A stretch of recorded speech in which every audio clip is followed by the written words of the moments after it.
My inspiration behind this recipe is a little bit from the tabbouleh salad.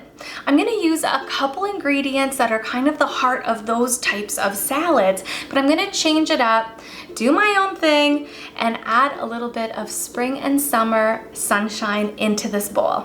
Let me show you how I layer, season, and prepare this couscous strawberry tabbouleh? I don't know.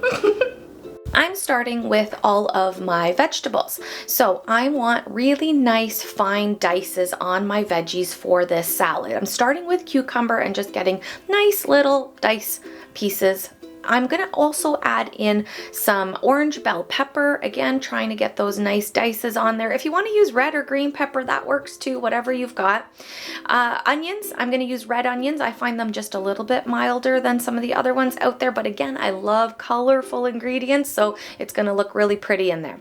We need an abundance of curly parsley. Now, I just kind of bunch it together and start chopping. I pick out some of those stems because I don't want those stems in my salad. So I'm just gonna find those, and then I'm gonna run my knife over it just to get a really nice fine chop on a large amount of this parsley. We need to add our strawberries into this too because we're gonna make this a very summery salad. These I would say you can keep a little bit chunkier because you want that nice chew when you get those pieces of strawberries in the salad. So these ones make bigger. Cook your couscous as directed on the package. I will give you one quick recommendation. Don't use a spoon when you're actually cooking it to mush it up. Just fluff it with a fork. I promise that works. And now we're just gonna build all of our layers together. So you've got your couscous, your parsley, your red onion, your cucumbers, your peppers, all going into a giant bowl, and I'm gonna season with pepper.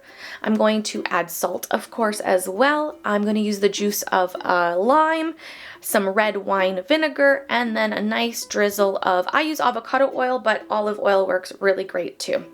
I'm just gonna give it a nice toss and start mixing all of that together because next is my favorite ingredient, cheese.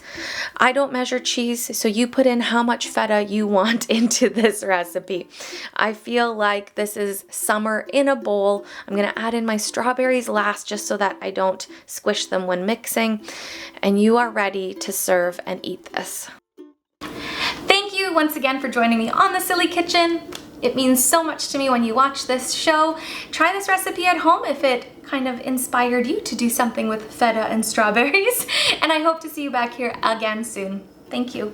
Till next time.